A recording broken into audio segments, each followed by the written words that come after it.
Financial risk management. एक business को कुछ रिस्क फेस करना पड़ते हैं, उन रिस्क के अंदर कुछ फाइनेंशियल रिस्क भी फेस करना पड़ते हैं। बिजनेस को और भी काफ़ी सारे रिस्क फेस करना पड़ते हैं। कुछ ऑपरेशन रिस्क फेस करना पड़ते हैं, मीन ऑपरेशन के अंदर प्रॉब्लम है। कुछ लीगल रिस्क फेस करना पड़ते हैं, मीन लॉ रेगुलेशन चेंज होते हैं तो उसकी वजह से बिजनेस का कोई नुकसान हो सकता है। कुछ इकोनॉमिक रिस्क फेस करना पड़ते हैं, लाइक इकॉनमी चेंज होती है तो बिजनेस को फ़र्क पड़ता है। कुछ पॉलिटिकल रिस्क फेस करना पड़ते हैं, लाइक गवर्नमेंट चेंज होती है तो उससे भी बिजनेस को अफेक्ट पड़ता है। हाँ, बिजनेस को कुछ फाइनेंशियल रिस्क भी फेस करना पड़ते हैं। फाइनेंशियल मीन जहाँ पे पैसा जो है उसका नुकसान हो रहा है। उन फाइनेंशियल रिस्क को कैसे मैनेज करना है वो हम पढ़ रहे हैं इस चैप्टर के अंदर। बिजनेस को फाइनेंशियल रिस्क में जो रिस्क फेस करना पड़ते हैं उसमें फेस करना पड़ता है फॉरेन एक्सचेंज रिस्क। क्या फेस करना पड़ता है? Foreign exchange risk due to adverse movement in foreign exchange rate. Foreign exchange risk क्या है? Risk due to adverse movement in foreign exchange rate. कैसे मैनेज किया जा सकता है? लीड पेमेंट के थ्रू मैनेज किया जा सकता है। आज उधार पे पैसा लेके एडवांस पेमेंट कर दें, ज़िंदगी आसान होगी। अगर इंटरेस्ट रेट लो हैं तो अगर आपको नज़र आ रहा है कि फॉरेन एक्सचेंज मूवमेंट जो है वो बहुत ज़्यादा होनी है, इंटरेस्ट उतना फ़र्क नहीं डालेगा, तो हम क्या करेंगे? लोन लेके आज एडवांस में डॉलर बाय करके पेमेंट कर देंगे। क्या फॉरेन एक्सचेंज रिस्क को हम मैनेज कर सकते हैं? Through hedging. थ्रू हेजिंग कैसे? बैंक के पास जाएंगे, भाई मुझे इतने मंथ बाद तुझे इतनी करेंसी या तो सेल करनी है, क्यों मुझे रिसीव होनी है, या बाय करनी है, क्यों मैंने पेमेंट करनी है, तो मेरे साथ रेट जो है वो आज एग्री कर ले। वो जो आज रेट आपने एग्री कर लिया, 3 माह बाद आपने उसी रेट के अकॉर्डिंगली उतनी क्वांटिटी करेंसी की ट्रांजैक्शन परफॉर्म करनी है। बैंक और आप दोनों क्या हो? बाउंड हो। तो ये क्या है? फॉरवर्ड कॉन्ट्रैक्ट, जिसमें आप निगोशिएशन भी कर सकते हो। आज डॉलर का रेट चल रहा है 182, बैंक ने आपको रेट दिया 190, आपने कहा ना यार ऐसे तो ना कर, इतना भी नहीं कि 3 माह में डॉलर जो है 190 पे पहुंच जाएगा, थोड़ा कम करना। बैंक कहेगा अच्छा चलो 189.5, आपको कि ना से तो ना कर, थोड़ा और कम कर, अच्छा चलो 189.45। मीन निगोशिएशन हो सकती हैं इसमें। क्यों? बैंक और आपके बीच में ये क्या हो रहा है? एग्रीमेंट हो रहा है फ्यूचर के किसी रेट का, तो निगोशिएबल है। क्या ख्याल है? निगोशिएशन हो सकती हैं, लेकिन उसके बाद दोनों पार्टीज बाउंड हैं उस कॉन्ट्रैक्ट के अकॉर्डिंगली कि 3 माह बाद आपने जो कॉन्ट्रैक्ट किया है उस रेट पे आपने डॉलर बाय करने हैं, चाहे रेट मार्केट में ज़्यादा हो चाहे मार्केट में रेट कम हो। मार्केट में ज़्यादा हुआ फिर तो आप सुबह सुबह बैंक पहुंच जाओगे, आज डॉलर लेके जाने हैं से इसी रेट पे जिसने एग्री किया था। बैंक वाला नहीं है, कॉल करोगे आप, पुत्र डॉलर देने हैं तूने मेरे, कॉन्ट्रैक्ट किया, रेट कम हुआ तो आपकी कोशिश होगी वाइड करूं, लेकिन बैंक वाला आपको वाइड नहीं करने देगा, आपको ट्रेस करके आपको वो ट्रांजैक्शन परफॉर्म करना पड़ेगी। रिस्क मैनेज हो गया। क्वेश्चन के अंदर आज क्या करना है? सिर्फ एक लाइन की कैलकुलेशन है। पेमेंट है तो पे मोर, बड़ा वाला रेट मल्टीप्लाई, नहीं डिवीजन, इनडायरेक्ट कोट है तो फिर छोटे वाले रेट से डिवाइड, रसीट है तो मल्टीप्लाई की सूरत में छोटे वाले रेट से रिसीव लेस, और अगर इनडायरेक्ट कोट मीन डिवीजन का केस है तो बड़े वाले रेट से डिवीजन। सिर्फ एक लाइन की कैलकुलेशन है, स्पॉट नहीं, फॉरवर्ड वाले जो रेट है। फॉरवर्ड वाले भी आपके पास सपोज 1 मंथ फॉरवर्ड है, 3 मंथ फॉरवर्ड है, 6 मंथ फॉरवर्ड है, तो आपने देखना है आपने कौन सा फॉरवर्ड लिया है, तो उसके रेट अप्लाई करने हैं, बाकियों के रेट इग्नोरेबल है। ठीक हो गया? बैंक के पास गए, बैंक ने फॉरवर्ड देने से इनकार कर दिया या फॉरवर्ड में रेट बहुत ज़्यादा दे रहा है, तो फिर हम क्या कर सकते हैं? फॉरेन एक्सचेंज रिस्क को मैनेज कर सकते हैं। हेजिंग इंस्ट्रूमेंट, और वो क्या है? Money market hedge. Money market hedge क्या है? कि अगर आपने फ्यूचर में फॉरेन करेंसी में पेमेंट करनी है, 3 माह बाद पेमेंट करनी है, तो आज किसी फॉरेन करेंसी अकाउंट में इतने पैसे डिपॉजिट करो कि 3 माह का इंटरेस्ट लगने के बाद वो उतने बन जाए जितनी आपने पेमेंट करनी है। Mean foreign currency asset create करेंगे। एसेट मीन एक बैंक अकाउंट में पैसा रखेंगे, डॉलर रखेंगे, कितने, जितनी आपने पेमेंट करनी है उसकी प्रेजेंट वैल्यू आज निकाल के। प्रेजेंट वैल्यू कैसे निकाली जाती है? अमाउंट डिवाइडेड बाय 1 प्लस आई। आई बोले तो इंटरेस्ट रेट। वो पैसा कहाँ से जाएगा? अपनी होम करेंसी से हम ट्रांसफ़र करेंगे।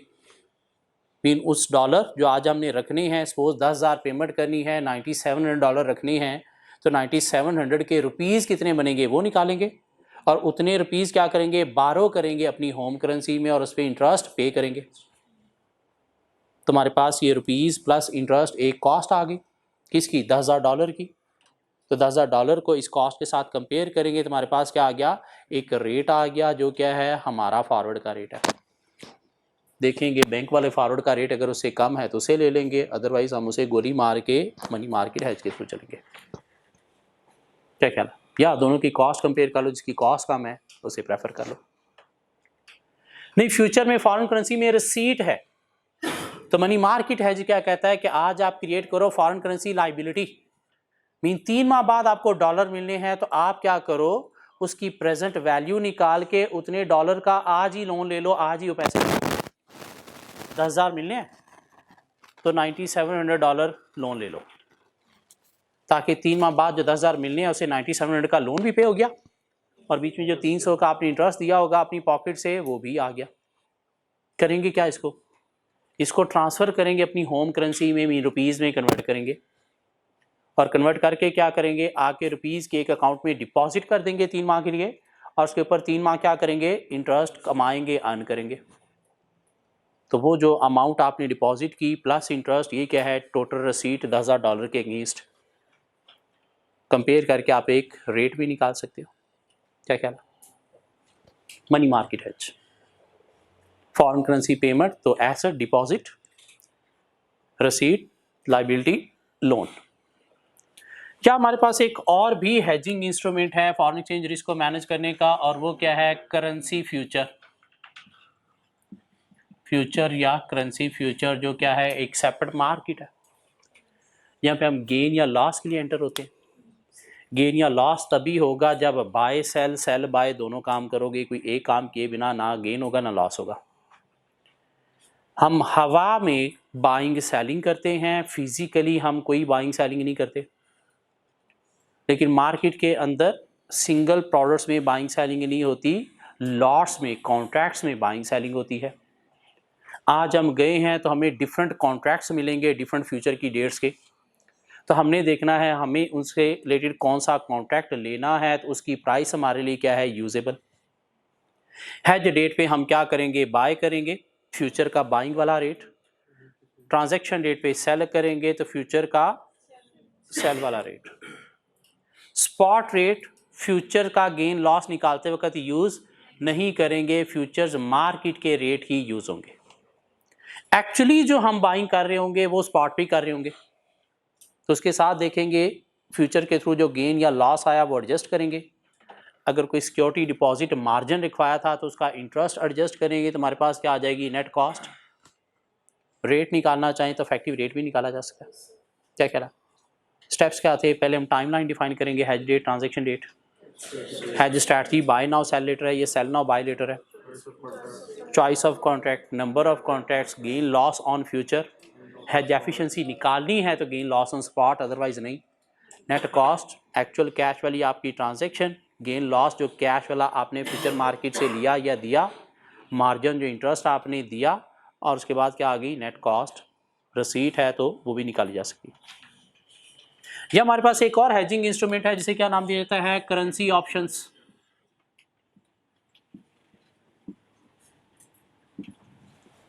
फ्यूचर की तरह एक सेपरेट मार्केट है, फ्यूचर की तरह एक सेपरेट मार्केट है जिसके अपने रेट हैं, जिसके अंदर हम क्या करते हैं? कॉल ऑप्शन या पुट ऑप्शन पे चलते हैं।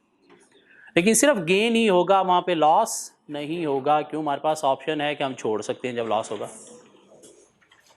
क्या कहला? कॉल ऑप्शन है तो गेन निकाला जाएगा कैसे? Market price minus strike price.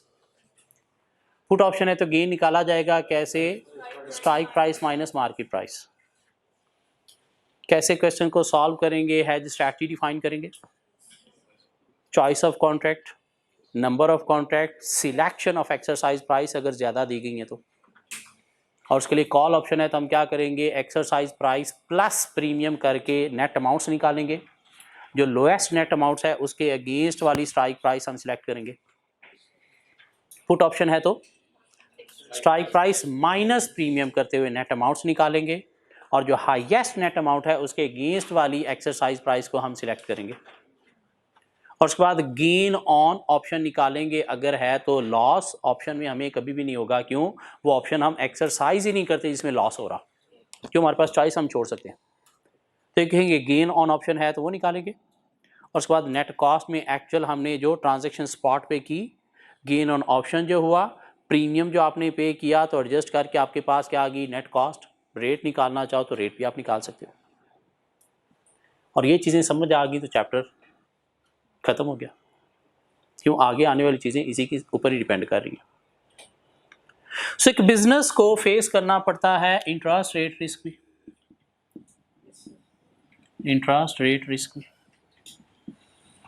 कि फ्यूचर में हमने कोई लोन लेना है तो ड्यू टू रिस्क पीरियड हमारे पास क्या है, रिस्क है कि लोन का इंटरेस्ट कॉस्ट कहीं ज़्यादा ना हो जाए, क्या ख्याल है, इसे कैसे मैनेज करेंगे, हेजिंग इंस्ट्रूमेंट्स के थ्रू। क्या हेजिंग इंस्ट्रूमेंट्स हैं, FRA forward rate agreement, interest rate का फॉरवर्ड एग्रीमेंट कर लिया, एक रेट मुक लिया बैंक के साथ कि 3 माह बाद मैंने तुझसे लोन लेना है तो रेट आज मेरे साथ मुक ले, और उसी रेट पे आप क्या करोगे, लोन लोगे, चाहे उस वक्त मार्केट का जो मर्जी रेट हो, बैंक का जो मर्जी रेट हो, आप और बैंक दोनों बाउंड हो गए, उसी रेट पे आप लोन लोगे, रिस्क मैनेज हो गया, क्या कह रहा है। या हम इसे मैनेज कर सकते हैं कैसे, इंटरेस्ट रेट फ्यूचर के थ्रू, इंटरेस्ट रेट फ्यूचर्स के थ्रू, मीन फ्यूचर की मार्केट में जाके हम जो है वो ट्रेड करेंगे, गेन लॉस लेंगे, ताकि अगर स्पॉट पे हमारा कोई लॉस हो रहा है इंटरेस्ट रेट चेंज होने की वजह से तो फ्यूचर का गेन उसे कवर कर देगा, क्या कह रहा है, हाँ अगर फ्यूचर में लॉस हुआ तो स्पॉट पे गेन हो रहा होगा। क्या करेंगे इसमें, सबसे पहले हम अपनी हेज स्ट्रैटेजी डिफाइन करेंगे कि अगर तो हम बारो करने जा रहे हैं तो हेज स्ट्रैटेजी हमारी होगी sell now buy later, sell now buy later, क्यों, बीइंग अ कंपनी हम बारो करने जा रहे हैं तो क्या करने जा रहे हैं, अपने डिबेंचर, अपने बॉन्ड्स इशू करने जा रहे हैं, इन्वेस्टर उसे बाय कर रहे हैं तो हम क्या कर रहे हैं, सेल कर रहे हैं, तो इसलिए क्या है, सेल नाउ बाय लेटर। अगर हम डिपॉजिट करने जा रहे हैं, लैंड करने जा रहे हैं, तो फिर हमारी स्ट्रैटेजी होगी बाय नाउ सेल लेटर, क्यों, डिपॉजिट करने जा रहे हैं तो हम डिबेंचर या बॉन्ड किसी के खरीद रहे हैं तो बाय नाउ सेल लेटर, क्यों, दोनों काम करना पड़ेंगे, ठीक है, आप अभी तो एक ही काम करने जा रहे हो लेकिन फ्यूचर मार्केट में दोनों काम करना पड़ते हैं, क्या कहला, दिस मीन बारो मीन सेल है, लैंड डिपॉजिट मीन बाय है, क्या कहला, बारो सेल है, लैंड डिपॉजिट मीन बारो है, बारो मीन सेल है, लैंड डिपॉजिट मीन बाय है, तो sell now buy later, sell mean borrow, buy mean deposit, तो देखना है कि डिपॉजिट पे इंटरेस्ट अगर ज़्यादा है, सेल बारो पे इंटरेस्ट कम है तो गेन हो गया, और अगर सेल में इंटरेस्ट मीन बारो में इंटरेस्ट ज़्यादा है, बाय डिपॉजिट में इंटरेस्ट कम है, मीन पे ज़्यादा कर रहे हो, कमा ज़्यादा रहे, तो उस सूरत में क्या होगा, लॉस ऑन फ्यूचर होगा, क्या ख्याल है। 2 क्वेश्चन हमने किए कल, 2 क्वेश्चन प्रीवियस क्लास में हमने किए, एक सेल नाउ बाय लेटर का भी किया जिसपे गेन आ रहा था, एक बाय नाउ सेल लेटर का भी किया जहाँ पे हमें लॉस आ रहा था। उसके बाद हमने क्या करना है जी, गेन लॉस निकाल के फिर हम नेट कॉस्ट की तरफ चले गए, मीन स्पॉट पे बोरिंग जो आपने की उसका interest, gain loss on future उसका इंटरेस्ट का इफेक्ट, और अगर कोई मार्जिन वगैरह है तो उसका इंटरेस्ट, उसके बाद हमारे पास नेट कॉस्ट आ गई, इंटरेस्ट कॉस्ट 3 माह की है तो उसे साल में कन्वर्ट किया, लोन के साथ कंपेयर किया तो हमारे पास अफेक्टिव रेट भी आ गया, क्या कह रहा है, फ्यूचर्स। इंटरेस्ट रेट रिस्क को मैनेज किया जाता है थ्रू इंटरेस्ट रेट ऑप्शन भी, इंटरेस्ट रेट ऑप्शंस भी। हाँ, एक स्वैप भी है जो हमारे सिलेबस में नहीं है, लेकिन ऑप्शन हमारे सिलेबस में है, ऑप्शन हमारे सिलेबस में है।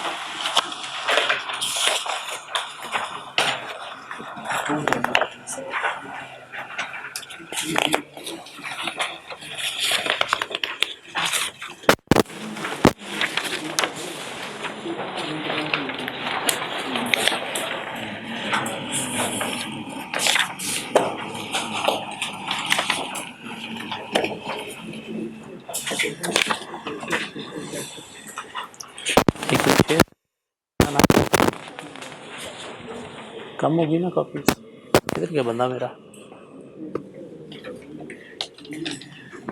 शेयर करो आपस में।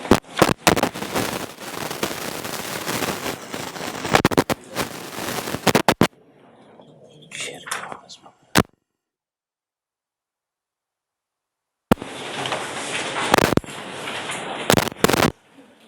क्वेश्चन 31 मिला, कैसी बात है? देखिएगा जरा क्या है क्वेश्चन।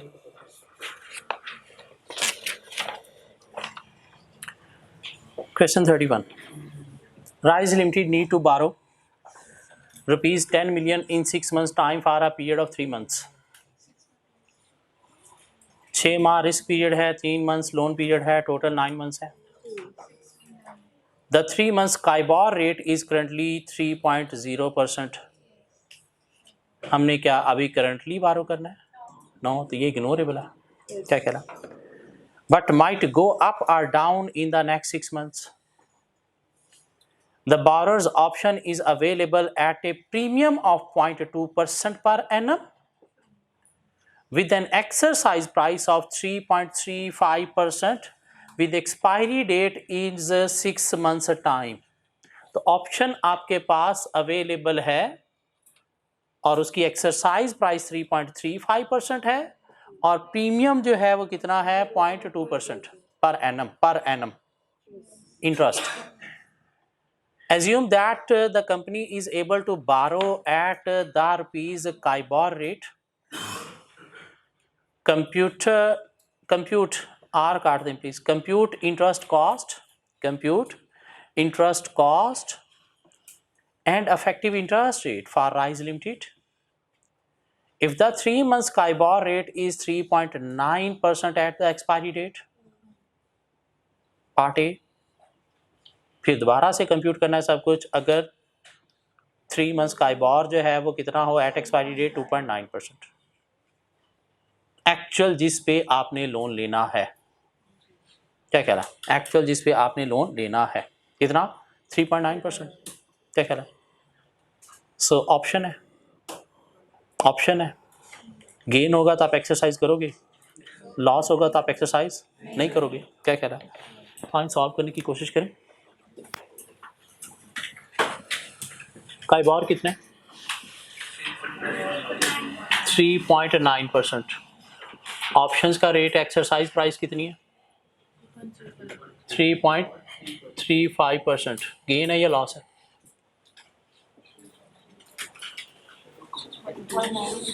गेन है या लॉस है?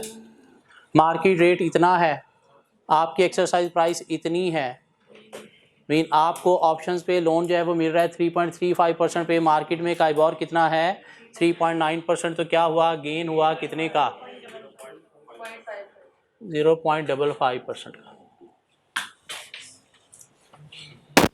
क्या कहला? गेन ऑन ऑप्शन निकला है।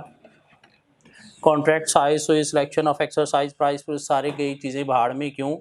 सीधी सीधी उसने चीज़ें दी हुई थी, तो क्या उस टाइप परफॉर्म करने की जरूरत है? नहीं। पे गेन ऑन ऑप्शन निकल आया। अब क्या करना हमने? Actual sorry interest, affective interest cost निकालनी है और रेट निकालना है। क्या कह रहा है? तो क्या स्टेप आ गया हमारे पास? Net cost and effective rate.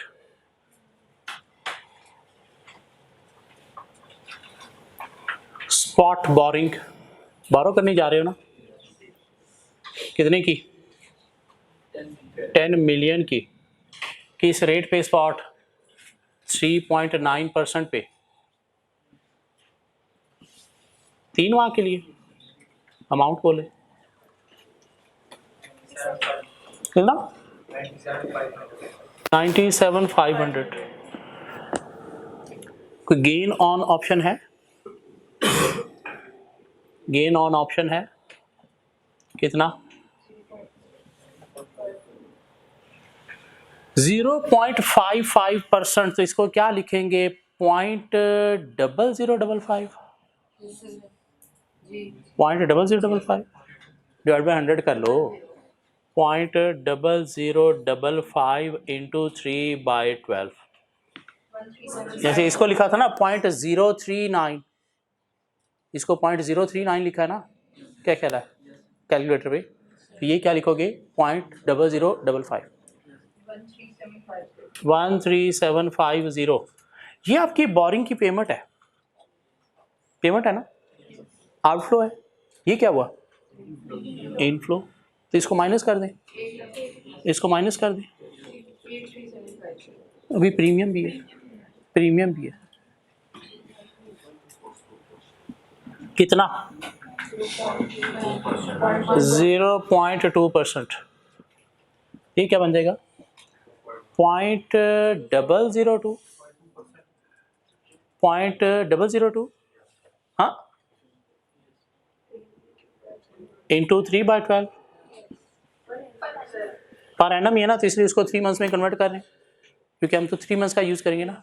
Per annum दिया गया वो 5000। ऐड करूंगा कॉस्ट, प्रीमियम पे करना है। क्या ख्याल है? ये भी कॉस्ट, ये भी कॉस्ट, ये आपको मिला इनफ्लो। तो नेट इंटरेस्ट आपके पास आ गया। नेट इंटरेस्ट कॉस्ट कितनी?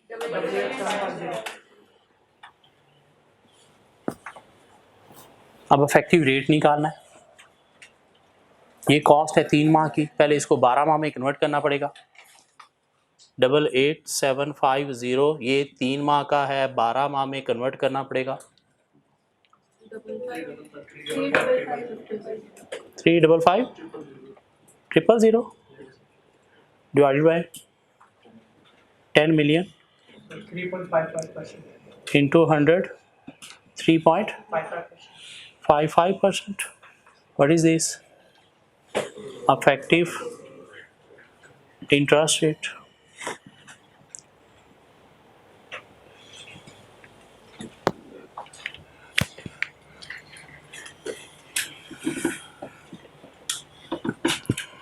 बात समझ आती है यहाँ तक?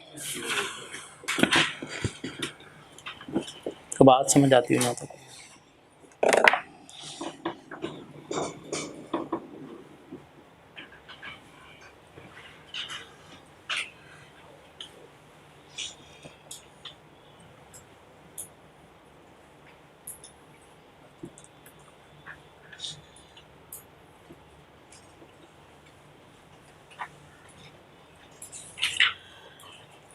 तो अगर काइबॉर 2.9 हो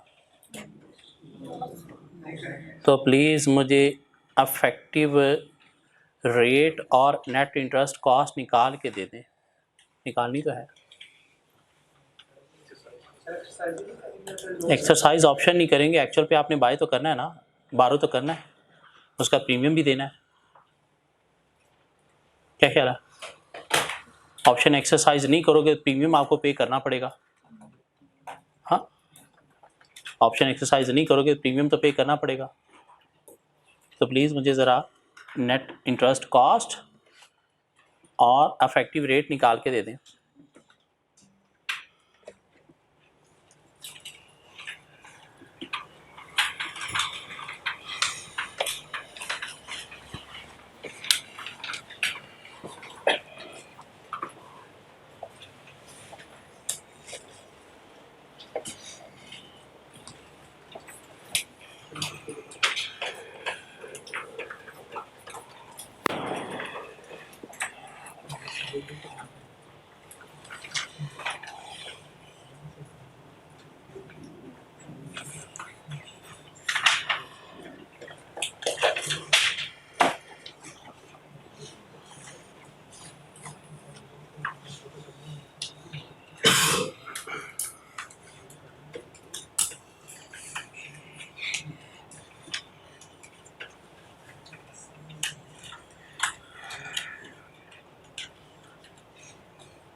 ये अमाउंट बताइएगा पहले। 72500 725 अच्छा नीचे 77500 आ गई, तो 77500 divided by 3 into 12 310,000 divided by, तो इफेक्टिव रेट हमारा जो आ गया 3.1%। क्या ख्याल है? यहाँ तक बातें समझ आ रही हैं? चलें आगे। फाइनेंशियल रिस्क हमें फेस करना पड़ता है, फॉरेन एक्सचेंज रिस्क की सूरत में कैसे मैनेज करना है सीख चुके। फेस करना पड़ता है इंटरेस्ट रेट रिस्क की सूरत में कैसे मैनेज करना है वो भी सीख चुके। कहता है फाइनेंशियल रिस्क हमें फेस करना पड़ता है ड्यू टू कमोडिटी रिस्क की सूरत में भी।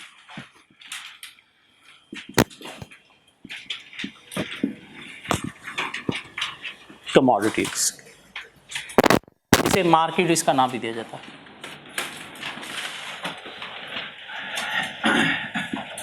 मीन मार्केट में रेट चेंज होने की सूरत में जो रिस्क हमें फेस करना पड़ेगा, कमोडिटी रिस्क। हमारे पास कुछ कमोडिटी पड़ी है, हमने सेल करनी है कोई 3 माह बाद, क्यों सीज़न अभी नहीं है, 3 माह बाद सीज़न है, तो डर है 3 माह बाद रेट कम ना हो जाए। क्या ख्याल है? हमने कोई कमोडिटी अपने बिजनेस के लिए 3 माह बाद बाय करनी है, पैसे हमारे पास 3 माह बाद आने की ज़रूरत ही हमारी 3 माह बाद है, लेकिन डर है कि आज तो रेट कम है, 3 माह बाद रेट कहीं ज़्यादा ना हो जाए, तो रिस्क है। इसे कैसे मैनेज करेंगे? हेजिंग के थ्रू। क्या? फॉरवर्ड कॉन्ट्रैक्ट,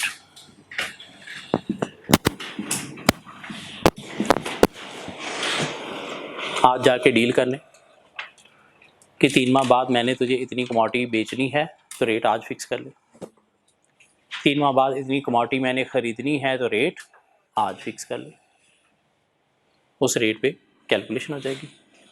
3 माह बाद जो मर्ज़ी रेट हो।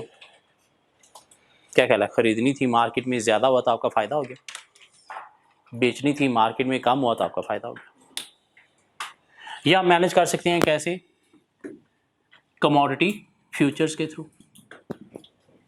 इन फ्यूचर मार्केट्स में जाके बाय सेल करेंगे हवा में, गेन लॉस, ताकि इधर स्पॉट पे हमारा कोई लॉस हुआ तो फ्यूचर का गेन उसे क्या करेगा, कवर कर देगा।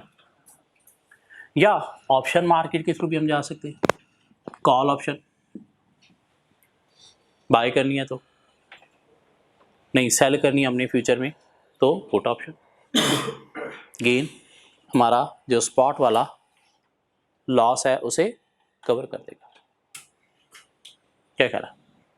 इसकी इतनी ज़्यादा डिटेल हमारे सिलेबस में नहीं है, लेकिन फिर भी एक आध क्वेश्चन कवर कर लेते हैं ताकि अगर एग्जामिनर इसके ऊपर क्वेश्चन बना दें तो हम बिल्कुल ब्लैंक ना हो जाए। एक क्वेश्चन 32 मिलेगा हमें, क्वेश्चन 32।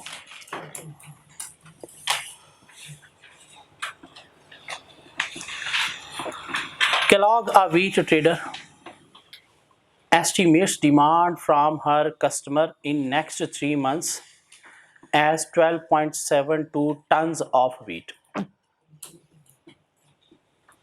मीन कस्टमर की तरफ से डिमांड है 12.72 टन्स वीट की। दिस मीन इतना वीट इसने बाय करके कस्टमर को बेचना होगा। क्या कहला? The following are relevant information. Spot price 35,000 per ton. Future contracts on 1 ton of wheat with 3 months to expiry is 38,000। लेकिन अगर फ्यूचर्स मार्केट में जाते हैं तो वहां का रेट ये है। आपकी हेज स्ट्रैटेजी क्या होगी? फ्यूचर में जा रहे हो ना, buy now sell later, buy now sell later. Future market में जा रहे हो ना, आपने क्या करना है? वीट बाय करना है ना। क्या करना है? स्पॉट रेट ये चल रहा है, फ्यूचर मार्केट का रेट ये है, तो आपकी हेज स्ट्रैटेजी क्या होगी? Buy now sell later. क्यों? फ्यूचर में जा रहे हो, दोनों काम करना पड़ेंगे। गेन लॉस के लिए आप जाते हो फ्यूचर मार्केट में। क्या कहला? Compute the outcome at the end of 3 months period if Kellogg uses future contracts to hedge the market rate risk and price goes to rupees 41,000 per ton at the end of 3 months। Mean spot अगर 41,000 हो जाए तो आपने क्या करना है? Outcome निकालना है, मीन नेट कॉस्ट निकालनी है और रेट निकालना है। नेट कॉस्ट निकालनी है और रेट निकालना है।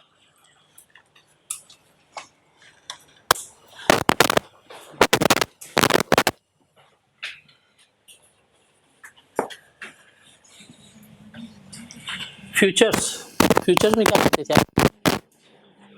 फ्यूचर्स में क्या करते थे? कोई टाइमलाइन बनाते थे। हैज डेट, ट्रांजैक्शन डेट, कोई डेटें दी गई हैं?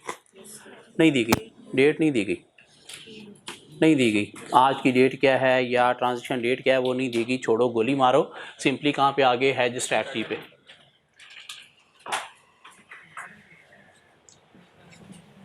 क्या? Buy now sell later. उसके बाद क्या करते थे? Choice of contract. कोई कॉन्ट्रैक्ट हमें दिए गए काफी सारे? नहीं। Number of contracts, number of contracts. Single सुंगल हम नहीं कर सकते,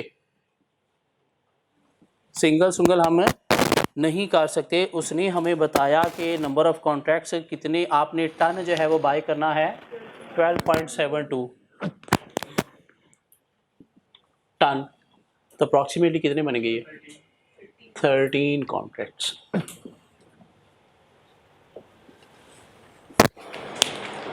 उसके बाद गेन लॉस ऑन फ्यूचर।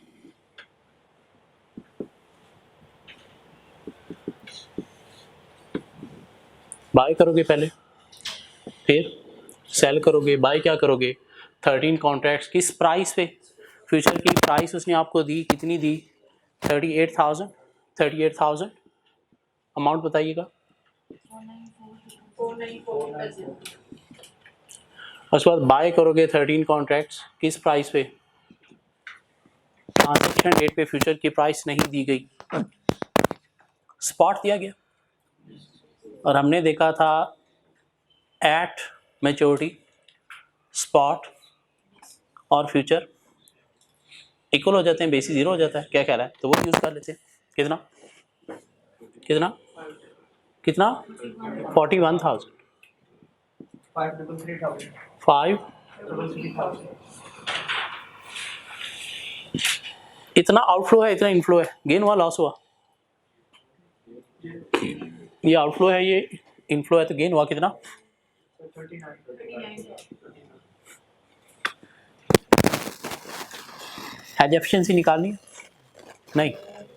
तो गेन लॉस ऑन स्पॉट निकालने की जरूरत नहीं है। सिंपली कहाँ पे जाएंगे? Net cost and effective rate mean price. So जो एक्चुअल बाय आपने किया, वो क्या किया, 12.72 tons at the rate of, उस वक्त रेट क्या है 41,000,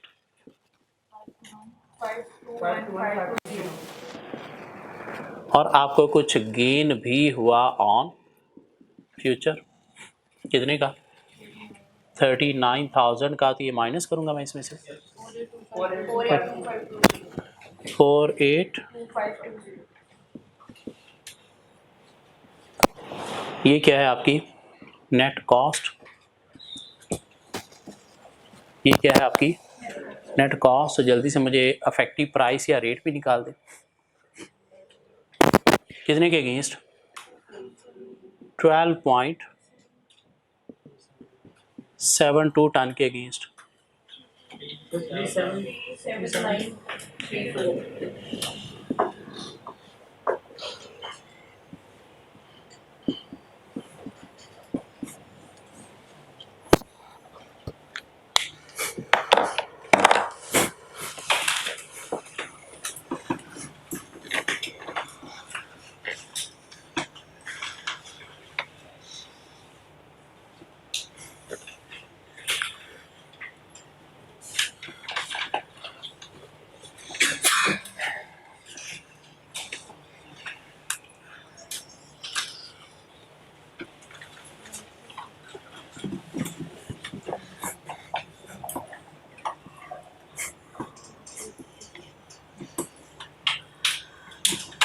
जी कोई मसले मसाइल यहाँ तक,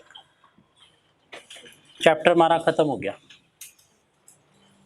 नहीं फ्राइडे को टेस्ट देके ख़त्म होगा, मेरी तरफ से ख़त्म हो गया, आपका ख़त्म कब होगा, फ्राइडे को टेस्ट देके। एक छोटा सा टेस्ट अभी ले लूँ, we have good 24 minutes left, question 33 try please.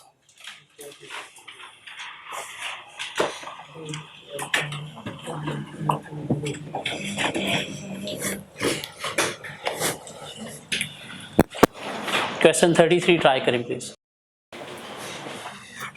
पिछले सेशन में मैंने पहले 30 क्वेश्चन करवाए थे और स्टूडेंट को छोड़ दिया था, और जाके पेपर में 11 नंबर का क्वेश्चन बड़ा परफेक्टली उन्होंने अटेम्प्ट कर दिया। आपको कोई 3 क्वेश्चन इस दफ़ा एक्स्ट्रा करवा के छोड़ दूंगा, ताकि आप भी जाके जितना भी क्वेश्चन यहाँ से आए जाके परफेक्टली अटेम्प्ट करने के काबिल बन गए। ट्राई करें प्लीज़ क्वेश्चन 33।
इसमें एक छोटी सी आधी लाइन लिखी है, the value of a tick is ₹12.50, इसको इग्नोर करना है, क्योंकि हमने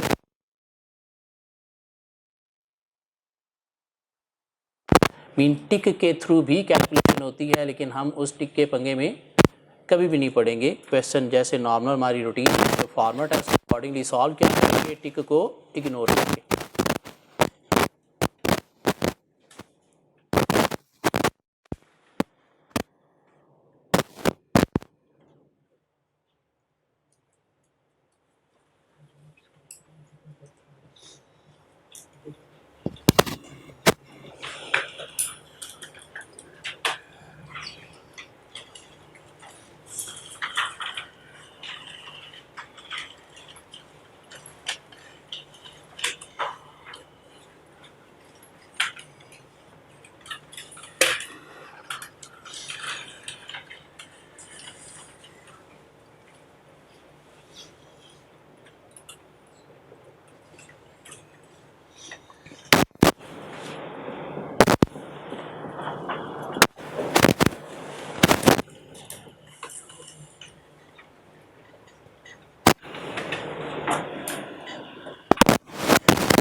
जी हमारे आई कैप मॉडल पेपर का क्वेश्चन है ये। मीन एक मॉडल पेपर पहले आया था जिसका क्वेश्चन नंबर 14 हमने कवर कर लिया था। बाद में दोबारा आई कैप ने मॉडल पेपर दिया तो उस क्वेश्चन की जगह पे ये क्वेश्चन दे दिया, बाकी सारा मॉडल पेपर सेम था।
जी on 1 May 20X2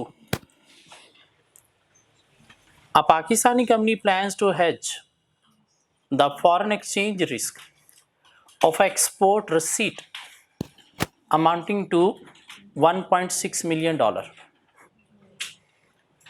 expected to receive on 31st July 20X2. The foreign currency receipt foreign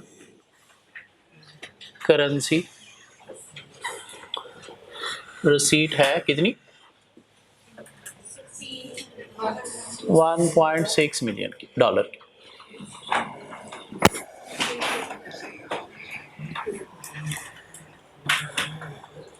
The current spot price is 174 per dollar. Direct quote multiply rate भी एक ही है. A future contract is for USD 125,000 and is available at rupees 175. The value of tick is rupees 12.5. ये line ignore कर दी तो future contract size है 125 का और price ये है. Compute the outcome of hedge with future contracts. If spot rate of dollar on 31st July 20X2 is 174.155 और फिर दोबारा से आपने एक और क्वेश्चन सॉल्व करना है अगर स्पॉट रेट 176.225 हो. फ्यूचर ही है तो क्या करेंगे टाइम लाइन डिफाइन करेंगे. हेज डेट 1 May और transaction date 31st July.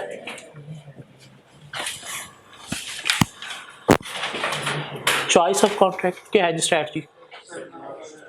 Hedge strategy क्या बनेगी हमारी hedge strategy. Sell now buy later. क्यों रिसीट है तो रिसीट लेने के बाद हमने क्या करना है सेल करनी है मार्केट में डॉलर. क्या कहला सेल करने मार्केट में डॉलर तो सेल नाउ.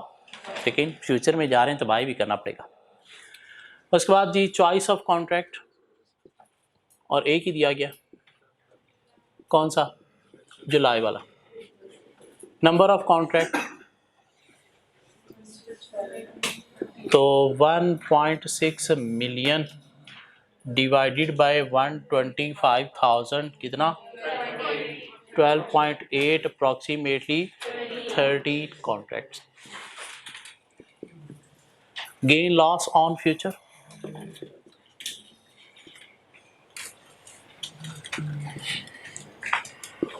पहले सेल करेंगे फिर बाय करेंगे.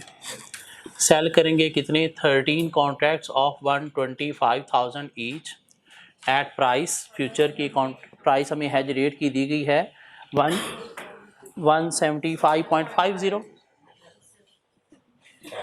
अमाउंट बताइएगा 285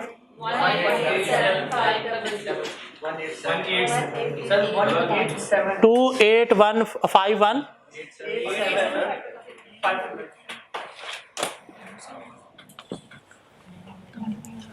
बाय करेंगे 13 contracts of 125,000 each at price.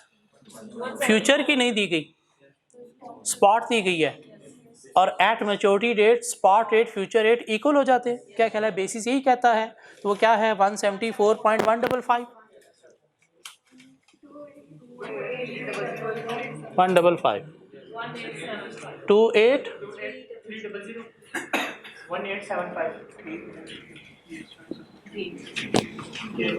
Gain या लॉस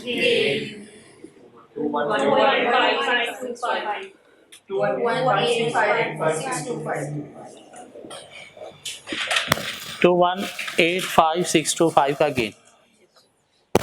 एज एफिशिएंसी तो नहीं निकालनी ना तो सिंपल नेट कॉस्ट के net receipt and effective rate.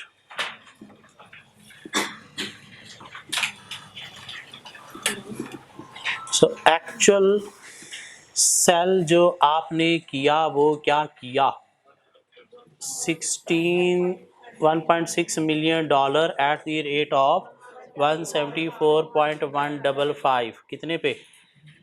278,648,250. आपको कुछ गेन भी हुआ ऑन फ्यूचर? कितना? 2185625 का। तो आपके पास जो नेट रसीट आई 2808 अगेंस्ट ये आई $1.6 मिलियन, तो अफेक्टिव रेट पर डॉलर, अफेक्टिव रेट क्या कहला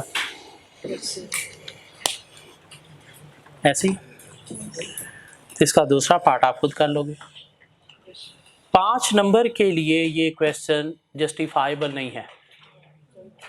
नंबर 5 है, हाँ एक पार्ट होता है चलो मैं मान लेता, फिर भी 5 नंबर नहीं कुछ 6-7 नंबर होने चाहिए थे, लेकिन मॉडल पेपर बनाते वक्त उसने दे दिए तो हमें करना पड़ेगा काम। क्या कहना? तो दूसरे पार्ट में क्या करेंगे, सिर्फ यहाँ पे कौन सा रेट, ये रेट चेंज होगा और यहाँ पे शायद लॉस आ जाएगा, ये रेट चेंज होगा, ये चेंज होगा और नीचे चेंज हो जाएगा, मीन यहाँ से ऑनवर्ड चेंज आएगा। तो आप खुद से कर लोगे, चैप्टर खत्म हो गया। क्वेश्चन नंबर 7 स्प्रिंग 2022 पेपर का नज़र आ रहा है, फॉरेक्स का क्वेश्चन है। क्या करना है आपको? Determine which of the following options would be more beneficial for SL. आपने बताना है कौन सी ऑप्शन जो है वो ज़्यादा बेनिफिशियल है।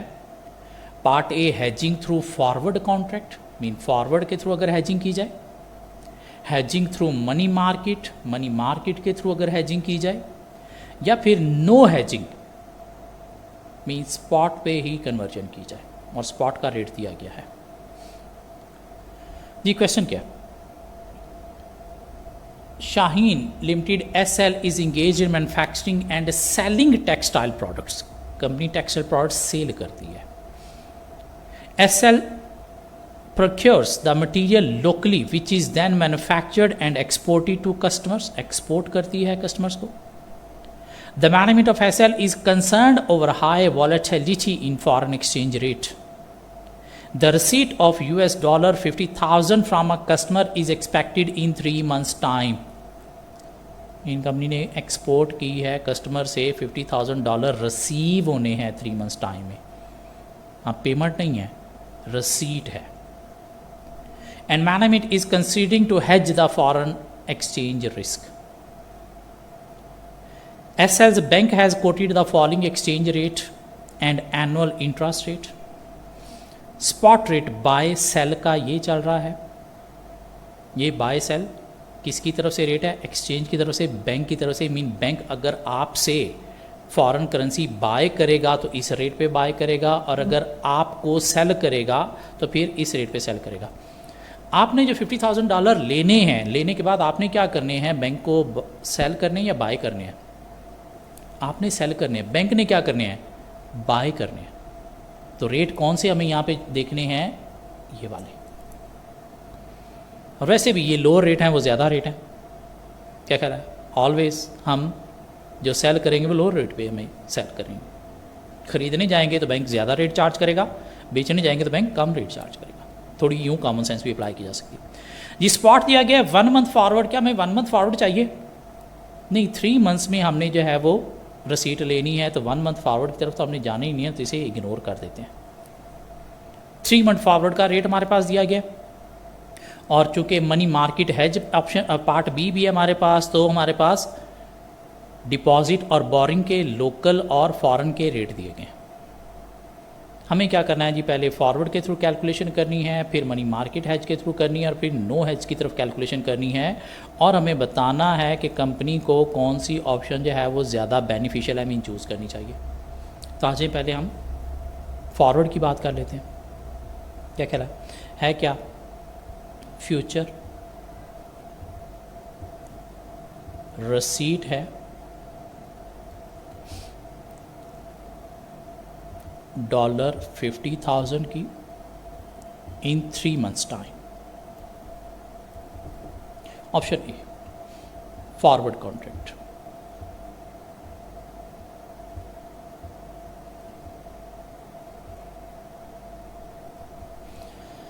जी कैसे कैलकुलेशन करेंगे कि डॉलर हमारे पास 50,000 है, इनटू रेट अप्लाई करेंगे, सिंपल कैलकुलेशन हो जाएगी। और 3 मंथ्स फॉरवर्ड के 2 रेट हैं, तो हमने कौन सा लेना है, सेल करना है, लो रेट लेना है 177.555।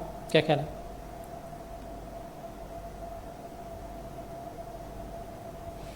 तो प्लीज़ मुझे रुपीज़ निकाल के दे दें। कितने? 88,777.50 88,777.50। तो ये हमारे पास एक अमाउंट निकल आई फॉरवर्ड की। अब बात कर लेते हैं जी मनी मार्केट हेज की।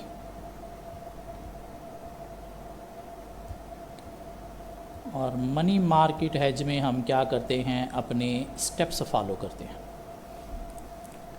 फ्यूचर रिसीट है 50,000 की 3 मंथ्स टाइम में। पेमेंट हो तो हम क्या करते थे, फॉरेन करेंसी एसेट क्रिएट करते थे।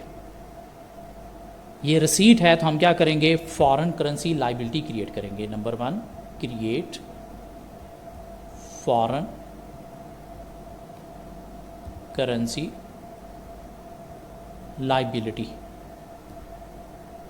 मतलब क्या हुआ कि आज हम जो है फॉरेन करेंसी में बारो करेंगे इतने डॉलर के 3 माह का इंटरेस्ट अटैच करके वो क्या बन जाए, 50,000 बन जाए। मीन पेमेंट की सूरत में हम क्या करते थे, फॉरेन करेंसी एसेट क्रिएट करते थे, डिपॉजिट करते थे एक अकाउंट में इतने डॉलर के 3 माह का इंटरेस्ट खाने के बाद वो 50,000 बन जाए। लेकिन अब चूंकि रसीट है तो हम क्या करेंगे, लाइबिलिटी क्रिएट करेंगे फॉरेन करेंसी में। मीन बारो करेंगे आज इतने डॉलर के 3 माह का इंटरेस्ट अटैच करके वो 50,000 बन जाए। तो बारो करेंगे हम जी, बारो की अमाउंट कैसे निकालेंगे, ये जो 50,000 डॉलर है इसको हम डिवाइड करेंगे 1 प्लस रेट के साथ। और रेट हमें देखिएगा, फॉरेन करेंसी में हम बारो करने जा रहे हैं तो फॉरेन करेंसी का बोरिंग का रेट कौन सा है, 2.75। फॉरेन में हमने डिपॉजिट नहीं करना, इसलिए ये रेट काट दें। क्या करना है, हमने बारो करना है। और कितना ये रेट है पूरे साल का, हम 3 माह के लिए बारो करने जा रहे हैं तो इसको इंटू 3/12 भी करेंगे। सो ये कितना आ जाएगा, 0.0275 इंटू 3/12। तो यहाँ से प्लीज़ मुझे डॉलर निकाल के दे दें जो आपको बारो करने हैं। 49659 इतने डॉलर आज हम बारो करेंगे जो 3 माह का इंटरेस्ट लगने के बाद 50,000 बन जाएंगे। क्या करना है जी, बारो करके इनको हमने ट्रांसफ़र करना है होम में। मीन देखना अब इसके रुपीज़ कितने बनेंगे, क्या ख्याल है। तो क्या करेंगे, रुपीज़ बनाने के लिए $49659 को रेट से मल्टीप्लाई करेंगे। इसी कौन से रेट से मल्टीप्लाई करेंगे, स्पॉट वाले रेट से मल्टीप्लाई करेंगे। स्पॉट का रेट कितना चल रहा है, 178.650। तो प्लीज़ मुझे यहाँ से बता दीजिएगा रुपीज़ कितने बन गए, 88,71580। जी होम में ट्रांसफ़र करके करना ही क्या है, हमने यहाँ पे डिपॉजिट करके इसके ऊपर इंटरेस्ट खाना है। तो क्या करेंगे हम जी, डिपॉजिट करेंगे इन होम एंड अर्न इंटरेस्ट, और इस पे क्या करेंगे, इंटरेस्ट अर्न करेंगे। क्या कह रहा है जी, कितना हम डिपॉजिट करेंगे जी, डिपॉजिट हम यही करेंगे कितना, 88,71580। और इस पे इंटरेस्ट जो है वो हम कैलकुलेट करेंगे जी। इंटरेस्ट कितना कैसे कैलकुलेट करेंगे, 88,71580 इंटू हम मल्टीप्लाई करेंगे रेट डिपॉजिट का हमारे कंट्री में कौन सा चल रहा है, 6.75। इसको इग्नोर कर देते हैं, ठीक है। सो 6.75 0.0675 इसे हम लिखेंगे और पहले इसको 3/12 करेंगे और फिर इसको अमाउंट से मल्टीप्लाई करेंगे। तो उसके बाद प्लीज़ मुझे इंटरेस्ट की अमाउंट भी दे दें कितनी है।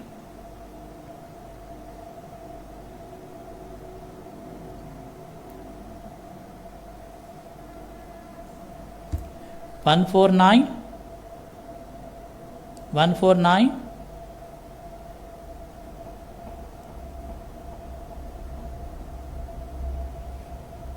ये 6.75 को 3/12 करें 149,708। तो टोटल हमारे पास जो नेट प्रोसीड हमें मिली वो कितनी मिली 9,021,288 जी। फॉरवर्ड के थ्रू अगर हम जाते हैं तो हमें जो प्रोसीड मिली वो मिली कितनी 88,777,50 और मनी मार्केट हैज के थ्रू मिली 9। तो ज़्यादा अच्छी है या कम अच्छी है? रसीट है, पेमेंट होती तो कम अच्छी होती है, रसीट है तो ज़्यादा अच्छी है। तो मनी मार्केट हैज के थ्रू हमें इतना मिल रहा है।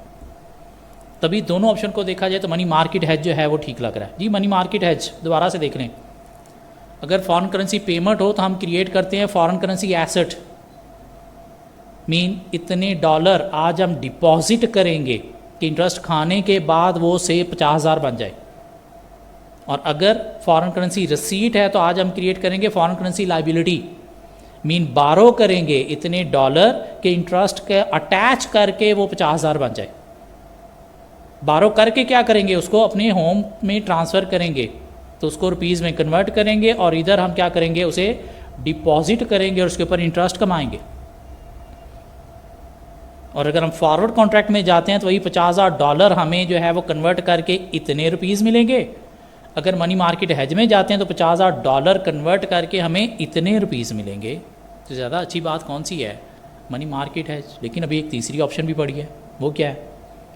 No hedging assume that on the date of settlement of transaction spot rate is $1.178.15।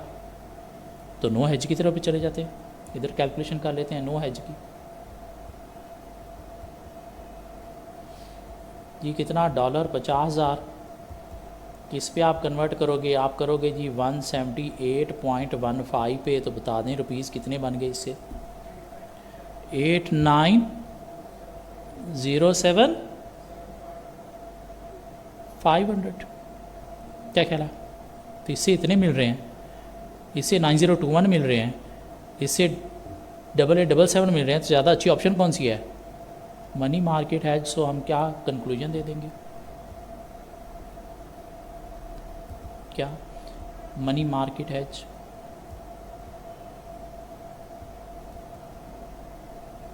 is beneficial because it generates higher receipt of rupees कितनी 9021,288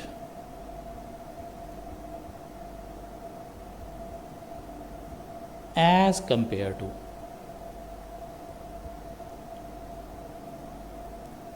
forward contract and spot rate। क्या ख्याल है? एक अच्छा क्वेश्चन था, इजी था, मुश्किल नहीं था। और इस पेपर में स्टूडेंट ने सबसे ज़्यादा जो मार्क्स लिए वो इसी क्वेश्चन में से लिए। और इसलिए मनी मार्केट हैज की जिसकी भी अच्छी थोड़ी सी प्रैक्टिस है वो कवर कर लेगा। क्या ख्याल है जी? मूव होते हैं नेक्स्ट क्वेश्चन की तरफ। जी क्वेश्चन नंबर 8 को अगर हम देखें, 6 नंबर के लिए उसने एक क्वेश्चन टेस्ट किया है। क्वेश्चन नंबर 8 6 नंबर के लिए क्वेश्चन टेस्ट किया गया। क्या कहता है ये question? Assume today is 1 September 2022। On 1st September 2022, Karachi Kites Limited KK plans to hedge the market rate risk of an export receipt amounting to $2 million, which is expected to be received on 30th November 2022. The current spot price पर US dollar is 208। Company ने क्या करना है, कोई receipt है in future कितने की, $2 million की रसीट इन फ्यूचर है $2 मिलियन की 3 मंथ्स टाइम में। क्या कह रहा है, 3 मंथ्स टाइम और 2 मंथ्स टाइम, 1 सितंबर 30 सितंबर, 2 मंथ्स टाइम में। द करंट स्पॉट प्राइस पर डॉलर चल रही है 208। KK intends to hedge the currency risk through future, और फ्यूचर के थ्रू हेज करने जा रहे हैं। A future contract is for 120,000 and is available in a standard lot size of 1 with the tick value of ₹12. Falling future rates are available। 3 तरह के futures available हैं। अक्टूबर वाला है जिसका रेट ये है, नवंबर वाला है और दिसंबर वाला है। तो आप कौन सा फ्यूचर लोगे, या आपकी मैच्योरिटी डेट है immediately after the maturity date कौन सा बनता है, नवंबर वाला ही बनता है। क्या कहला, the spot rate on 30th नवंबर is expected to be 218.5। Setup the hedge for US receipt, hedge setup करना आपने। Compute the gain loss in terms of tick and compute the effective exchange rate for KK। तो पहले हम part A और C को करने की कोशिश करते हैं। नॉर्मल जो हम फ्यूचर के थ्रू हेजिंग करते हैं उसकी पहले बात करते हैं, और फिर हम देखेंगे ये टिक क्या होता है और उसके अकॉर्डिंगली लॉस कैसे कैलकुलेट करना है। क्या कहला है, फ्यूचर्स के थ्रू अगर हम करने जा रहे हैं तो हमारा क्वेश्चन हम अटैम्प्ट करते वक्त कुछ स्टेप्स फॉलो किया करते थे। क्या स्टेप फॉलो किया करते थे, सबसे पहले हम अपनी जो है वो हेज स्ट्रैटजी जो है वो बनाया करते थे।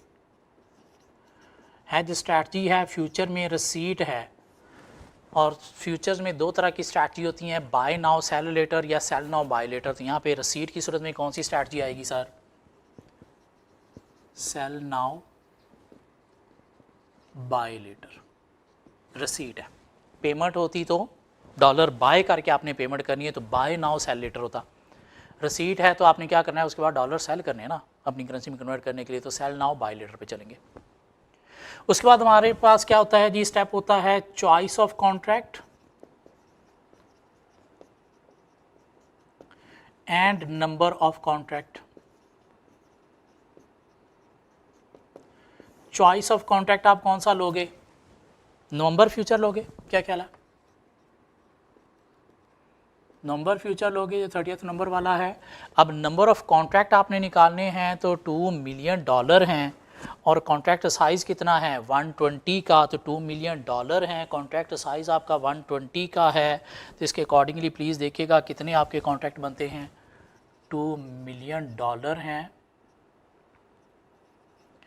और 120,000 कॉन्ट्रैक्ट साइज़ है, तो कितना बन गया 16.667 बन गया, जो कि हम इन होल नंबर ले लेते हैं तो अप्रॉक्सीमेटली इक्वल टू 17 कॉन्ट्रैक्ट बन गया। क्या ख्याल है, और यहाँ पे आपका पार्ट A सॉल्व हो गया, हेज सेटअप आपने कंप्लीट कर दिया, ये आपका हेज सेटअप बन गया। अब आपने पार्ट C की तरफ जाएं, compute the effective exchange rate for KK। Mean इस ट्रांजैक्शन से आपको इफेक्टिव रेट क्या पड़ेगा, तो पहले हमें गेन लॉस निकालना पड़ेगा फ्यूचर का। क्या कह रहा है, उसके बाद स्टेप क्या आता था, गेन और लॉस ऑन फ्यूचर। और गेन लॉस निकालने के लिए आप पहले क्या कर रहे हो, सेल कर रहे हो, फिर आप क्या कर रहे हो, बाय कर रहे हो। सेल आप जो है वो करने जा रहे हो सर कितने कॉन्ट्रैक्ट, 17 कॉन्ट्रैक्ट। क्या प्राइस आप सेल करने जा रहे हो जो आपको फ्यूचर की मिली है 213.5। तो यहाँ से प्लीज़ मुझे एक वैल्यू दे दें कितनी बनती है, 17 कॉन्ट्रैक्ट, कितने कॉन्ट्रैक्ट साइज़ कितना है 120,000, और कितने कॉन्ट्रैक्ट हैं, और सॉरी क्या प्राइस है 213.5। तो यहाँ से एक वैल्यू प्लीज़ मुझे दे दें कितनी बनती है,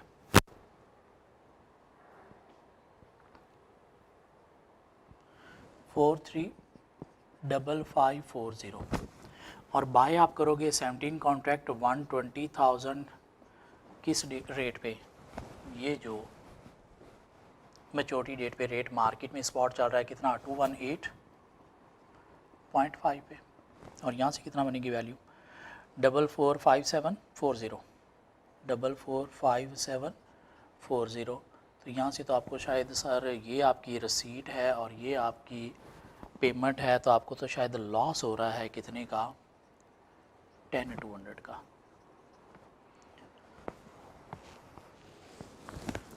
एक्सक्यूज मी। अब आपको क्या निकालना है, इफेक्टिव रेट जो आपको पड़ा वो आपने निकालना है। तो इफेक्टिव रेट निकालने के लिए आप क्या करोगे जी, इफेक्टिव रेट निकालने के लिए जो एक्चुअल आपने सेल किया, एक्चुअल जो आप सेल करोगे वो किस रेट पे करोगे, इस रेट पे सेल करोगे। क्या ख्याल है, इस रेट पे सेल करोगे 218 पे, कितने का, $2 मिलियन, 218.5 पे आप सेल करोगे तो कितनी आपको जो है वो प्रोसीड होगी, एक्चुअल सेल करके 437,000। क्या ख्याल है। और जो लॉस ऑन फ्यूचर आपको हुआ है वो कितना हुआ है सर, 10,200 का। तो आपको जो नेट प्रोसीड मिलेगी वो कितने की मिलेगी, 426,800 की। कितने डॉलर के अगेंस्ट, $2 मिलियन के अगेंस्ट। तो आपको जो इफेक्टिव रेट पड़ेगा वो सर कितना पड़ेगा, क्या ख्याल है। इफेक्टिवली जो आपको रेट पड़ेगा, ये अपनी फिगर 1000 में लिए थे, भी 1000 में लो, तो इफेक्टिव जो रेट आपको पड़ेगा वो कितना पड़ेगा, 213.4 रुपीज़ पर डॉलर। और ये क्या है, आपकी रिक्वायरमेंट सी जो है वो भी सॉल्व हो गई। क्या कहला मीन नॉर्मल जो फ्यूचर का क्वेश्चन हम करते हैं वो इसी तरह से करते हैं। अब यहाँ पे बीच में बात आ गई, उसने कहा जी कंप्यूट द गेन और loss in terms of ticks. और यहाँ पे उसने क्या कहा है कि स्टैंडर्ड लॉट साइज 1 है with the tick value of ₹12। अब ये टिक क्या है, इसमें बेसिकली दो कॉन्सेप्ट हैं, एक है टिक साइज और एक है tick value. Tick size and tick value एक छोटा सा कॉन्सेप्ट है हमारी आई कैप बुक के अंदर। नॉर्मली मार्केट में लोग जो है इस टिक के बिना ही फ्यूचर की सारी वर्किंग करवाते हैं, लेकिन हमारी बुक में कॉन्सेप्ट था और एग्जामिनर ने टेस्ट भी कर लिया 2 नंबर के लिए, टिक साइज और टिक वैल्यू। फ्यूचर की मार्केट में जब भी आप कोई फ्यूचर बाय सेल करते हो ना, तो आपको कुछ प्राइस मूवमेंट जो है वो दी जाती हैं। वो मिनिमम प्राइस का जो डिफरेंस आ रहा होता है उसे नाम दिया जाता है टिक साइज का। सो टिक साइज क्या है, minimum price difference, minimum price difference in exchange of future, in buying selling of future. वो नॉर्मली जो है वो 1 सेंट होता है डॉलर में अगर प्राइसेस आ रही हैं तो। हाँ, इधर उसने कितना दे दिया, ₹12 दे दिया। नॉर्मली क्या होता है, $0.01 मीन 1 सेंट होता है। मीन प्राइस में जो चेंज आता है एक मोमेंट से दूसरे मोमेंट में फ्यूचर कॉन्ट्रैक्ट में, तो वो इधर कितना दे दिया है, रुपीज़ में 12 है, अगर डॉलर में होता तो ये 1 सेंट होता। क्या ख्याल है। अब टिक वैल्यू क्या है, टिक वैल्यू बोलते हैं प्रॉफिट और loss due to trade in future. Mean future में अगर आप ट्रेड कर रहे हो तो उसकी वजह से जो प्रॉफिट या लॉस टिक साइज की वजह से आता है उसे नाम दिया जाता है टिक वैल्यू। और टिक वैल्यू कैलकुलेट करने का एक फार्मूला भी होता है, tick value is equal to contract size into tick size. Mean कैसे टिक वैल्यू निकाली जाती है, contract size into tick size. So tick size क्या है, प्राइस में जो चेंज आता है एक मोमेंट से दूसरे मोमेंट में, फ्यूचर की प्राइस में जो चेंज आता है उसे नाम देते हैं, एक पॉइंट से दूसरे पॉइंट पे जो चेंज आता है फ्यूचर में उसे नाम देता है टिक साइज। जो कितना आता है नॉर्मली कंपनीज का $0.01 मीन 1 सेंट होता है। कुछ का चेंज भी हो जाता है लेकिन बहुत rare cases, otherwise $0.01 mean 1 cent होता है। यहाँ पे हमारे क्वेश्चन में उसने कितना दे दिया जी, टिक वैल्यू कितनी है 12 रुपीज़, डॉलर होती तो शायद ये 0.1 सेंट देता। टिक वैल्यू क्या है? टिक वैल्यू का मतलब क्या है कि वो प्रॉफिट या लॉस जो एक पॉइंट से दूसरे पॉइंट पे फ्यूचर के रेट चेंज होने की वजह से आता है, जो टिक साइज के अकॉर्डिंगली होता है, उसे क्या नाम देता है? टिक वैल्यू का। और कैसे टिक वैल्यू निकाली जाती है? Contract size into tick size. अब यहाँ पे रिक्वायरमेंट क्या है? टिक वैल्यू 12 है, कॉन्ट्रैक्ट लॉट 1 की है, कॉन्ट्रैक्ट साइज 120 है। वो कहता है जी कंप्यूट द गेन और loss in terms of ticks. In terms of ticks आपने गेन या लॉस निकालना है, तो in terms of ticks gain या लॉस कैसे निकलेगा? रिक्वायरमेंट बी की तरफ हम जा रहे हैं कि आप जो है वो सेल कर रहे हो कितने पे? 213.5 पे। बाय आप करोगे कितने पे? 218.5 पे। तो आपको जो है वो पर कॉन्ट्रैक्ट यहाँ पे कितना लॉस हुआ है? तो लॉस आपको सर कितना हुआ है? इतने का सेल करोगे, इतने का बाय करोगे, तो 5.0 का आपका लॉस हुआ है। क्या ख्याल है? अब उसने कहा जी गेन लॉस आपको इन टर्म्स ऑफ टिक निकालना है, तो इन टर्म्स ऑफ टिक निकालने के लिए इतना आपका लॉस है। क्या ख्याल है? टोटल कॉन्ट्रैक्ट कितने हैं? तो टोटल कॉन्ट्रैक्ट साइज आपका 120,000 है। तो इसको अगर आप मल्टीप्लाई करोगे तो कितना आ जाएगा? 600,000। क्या ख्याल है? अब टिक वैल्यू आपकी कितनी है? 12। तो इसको आप क्या कर दो? Divided by 12 mean tick value कर दो। तो इन टर्म्स ऑफ टिक आपका लॉस कितना हो गया? 600,000 डिवाइड बाय 12 करें अगर आप, तो 600,000 डिवाइड बाय 12 कीजिएगा, देखिए कितना बनता है? 50,000 इन टर्म्स ऑफ टिक्स आपका जो है वो लॉस हो गया, टिक लॉस। मीन वही जो आपने गेन लॉस निकाला। क्या ख्याल है? आपने यहाँ पे कॉन्ट्रैक्ट साथ मल्टीप्लाई करके निकाल दिया, कॉन्ट्रैक्ट साथ मल्टीप्लाई ना करते तो 5 आता। क्या ख्याल है? इनटू आपने कॉन्ट्रैक्ट कर दिया, कितना साइज़ है कॉन्ट्रैक्ट का? 120,000। तो ये आपका लॉस आ गया। अब टिक की फॉर्म में आपने निकालना है तो आप क्या करोगे? डिवाइडेड बाय टिक वैल्यू कर दोगे, कितनी है वो? 12। तो टिक वैल्यू से डिवाइड करने से आपके पास क्या आ गया? टिक का लॉस आ गया। मीन ये कॉन्ट्रैक्ट का लॉस है। क्या ख्याल है? तो टिक वैल्यू से आपने क्या किया? उसे डिवाइड किया, तो आपके पास क्या आ गया? टिक के साइज में लॉस आ गया 50,000। ये 2 नंबर का एक डिफरेंट सा क्वेश्चन एग्जामिनर ने टेस्ट किया था ऑटम 22 में। इसके अलावा अगर हम आगे चलें, क्वेश्चन नंबर 9 का पार्ट ए हम पार्ट ए में कवर कर चुके हैं। पार्ट बी अगर हम देखें तो एक बहुत ही इजी क्वेश्चन फॉरेक्स का टेस्ट किया एग्जामिनर ने, बहुत ही इजी फॉरेक्स का क्वेश्चन। इसे इजी फॉरेक्स का क्वेश्चन नहीं मिलेगा आपको। Money market hedge, FIFA sports limited FSL imports raw material from China. करना क्या आपको? Construct money market hedge and determine the effective exchange rate. Recommend whether the has would be beneficial for FSL। Mean आपने एक तो effective exchange rate निकालना है, mean ये transaction company को किस रेट पे पड़ी, और आपने रिकमेंड भी करना है कि कंपनी के लिए ये हैज बेनिफिशियल है या नहीं है। ओबियसली एक्सचेंज रेट अगर जो स्पॉट अवेलेबल है उससे बेहतर है तो अच्छा है, अदरवाइज़ नहीं है। क्या देखते हैं? FIFA sports limited imports raw material from China. China से ये क्या करते हैं? इंपोर्ट करते हैं। दिस मीन कोई फ्यूचर पेमेंट होगी in foreign currency. FSL has to pay Chinese yen CNY Chinese yen 1 million in 6 months time. तो 6 मंथ्स टाइम में 1 मिलियन की आपकी पेमेंट है। FSL plans to hedge this exposure to currency risk using a money market hedge. तो future payment है तो क्या करते हैं हम? पहले फॉरेन करेंसी एसेट क्रिएट करते हैं, उसमें अमाउंट डिपॉजिट करते हैं इतने येन के 6 माह का इंटरेस्ट खाने के बाद वो 1 मिलियन बन जाए। कहाँ से? होम करेंसी से बारो करके, जिस पे आपने इंटरेस्ट पे करना है, तो उससे आप कॉस्ट निकालोगे। हाँ, following information is available in this regard. Interest rate आपके पास दिए गए हैं डिपॉजिट और बोरिंग के। 3 मंथ्स का डिपॉजिट बोरिंग रेट, 6 मंथ्स का डिपॉजिट बोरिंग रेट, 3 मंथ्स का PKR में डिपॉजिट बोरिंग रेट और PKR में 6 मंथ्स का डिपॉजिट बोरिंग रेट। पहले तो ये डिसाइड करो कि 3 मंथ्स की ट्रांजेक्शन 6 माह की, 6 माह की, तो ये 3 मंथ वाला भी इग्नोर कर दो, ये 3 मंथ वाला भी इग्नोर कर दो। क्या कहला?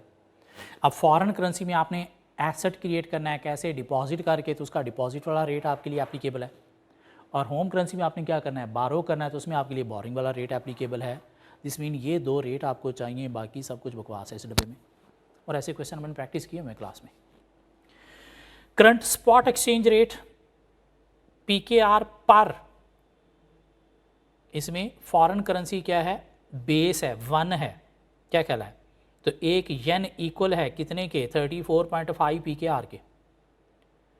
एक्सचेंज रेट इन 3 मंथ्स, बकवास, इससे हमारा कोई ताल्लुक ही नहीं है, हमारी 6 मंथ्स की ट्रांजैक्शन है, तो इसको इग्नोर कर दो। हाँ, 6 मंथ्स का जो एक्सचेंज रेट 37.6 है। तो मनी मार्केट हेज के क्वेश्चन में आगे, मनी मार्केट हेज,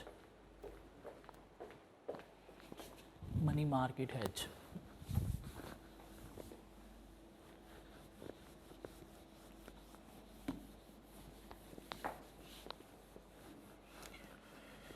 जी क्या करना है हमने, क्वेश्चन नंबर 9 क्या कहला है, फॉरेन पेमेंट्स है।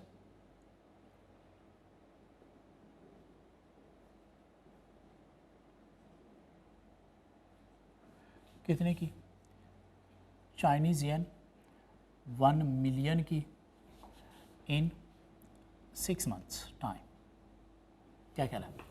पेमेंट है तो हमने क्या करना है जी, नंबर 1 हमने करना है जी, क्रिएट करना है foreign currency asset, create foreign currency asset. और क्या करना है हमने जी, डिपॉजिट करना है आज इतने येन के 6 मंथ का इंटरेस्ट खाने के बाद वो कितने बन जाए, 1 मिलियन बन जाए, क्या कह रहा है, 6 मंथ्स का इंटरेस्ट खाने के बाद वो कितने बन जाए, 1 मिलियन बन जाए। सो कैसे हम वो निकालेंगे, रेट क्या है हमारे पास डिपॉजिट का फॉरेन में 11.71, लेकिन ये पूरे साल का होता है, हमें इसको पहले 6 माह में कन्वर्ट करना पड़ेगा, क्या कहला है। तो डिपॉजिट हम कैसे निकालते हैं, 1 मिलियन की हम डिस्काउंटिंग करेंगे कितने पे सर, कितने में डिस्काउंटिंग करेंगे, 1 + 11.71% इंटू 6/12। तो क्या करो, पहले इसको इंटू 6/12 करो, फिर इसको सॉल्व करो, तो आपके पास आज बन जाएंगे इतने येन जो आपने फॉरेन करेंसी एसेट में क्या करने हैं, डिपॉजिट करने हैं। तो चाइनीज़ येन कितने बनेंगे, 944,689 मीन 944,689 येन आज आप डिपॉजिट करो एक फॉरेन करेंसी अकाउंट में, ताकि वो 6 माह का इंटरेस्ट खाने के बाद कितना बन जाएगा, 1 मिलियन, ताकि आप 6 माह बाद वो 1 मिलियन पे कर सको। लेकिन ये कहाँ से हम देंगे, नंबर 2 हमने क्या करना है जी, ट्रांसफ़र फ्रॉम होम, और होम आपका कहाँ पे है, पाकिस्तान करेंसी है, क्या ख्याल है, transfer from home Pakistan currency है। कितना कितना ट्रांसफ़र करना पड़ेगा, इसको रुपीज़ में आप कन्वर्ट करो। सो आपके पास चाइनीज़ येन है 944,689, तो क्या मल्टीप्लाई का केस है, डिवीजन का केस है सर, होम करेंसी क्या है, बेस है, तो मल्टीप्लाई का केस है। और कितना आपके पास अभी करंट जो है वो स्पॉट पे रेट चल रहा है 34.5, तो क्या करेंगे, मल्टीप्लाई करेंगे 34.5 से, तो आपके पास रुपीज़ आ जाएंगे कितने, 32,591,770 मीन इतने रुपए आपको क्या करना पड़ेंगे, ट्रांसफ़र करना पड़ेंगे इतने येन का अकाउंट क्रिएट करने के लिए, डिपॉजिट करने के लिए। देखिए कहाँ से ट्रांसफ़र करेंगे, हम करेंगे जी बारो इन PKR, और देखेंगे जी कितनी उसकी कॉस्ट बनती है, क्या ख्याल है। सो बारो हम कर रहे हैं जी, कितने बारो कर रहे हैं, 32,591,770, तो इस पर इंटरेस्ट हम पे करेंगे 32,591,770, और बारो करने का होम कंट्री में इंटरेस्ट रेट क्या है सर, 17.16, 6 मंथ्स का आपने लेना है, 6 मंथ्स के लिए आप बारो कर रहे हो, कितना 17.16, 17.16 इंटू 6/12 आपने लाजमी करना है, क्यों, वो पूरे साल का होता है। तो पहले इसको मल्टीप्लाई करना है, प्लीज़ इसको इसे मल्टीप्लाई करके ये नहीं करना, पहले इसको मल्टीप्लाई करना है, फिर इसे मल्टीप्लाई करें, तो आपके पास इंटरेस्ट की अमाउंट आएगी कितनी, 2796,374। तो यहाँ से आपके पास आ जाएगी सर टोटल कॉस्ट इस ट्रांजैक्शन की आपको कितनी पड़ रही है 35,388,144। ये आपको टोटल कॉस्ट पड़ रही है इस पूरी ट्रांजैक्शन की। कितने येन आपने पे करने थे, इसको डिवाइडेड बाय 1 मिलियन येन कर दो तो आपके पास क्या आ जाएगा इफेक्टिव रेट आ जाएगा। और इफेक्टिव रेट कितना बना 35.39। क्या कहला मीन इस ट्रांजैक्शन की आपको जो कॉस्ट पड़ी वो इतनी और इफेक्टिव रेट आपको पड़ा इतना। मार्केट में 6 मंथ बाद क्या रेट चल रहा है 37.6। तो आपको ये ट्रांजैक्शन कितने में पड़ी 35.39 में। तो आपकी ये ट्रांजैक्शन बेनिफिशियल है या नहीं है, बेनिफिशियल है। क्या कहला सो क्या लिखेंगे conclusion, money market hedge is beneficial for, company का नाम क्या था, कंपनी का नाम दिया गया है FSL, because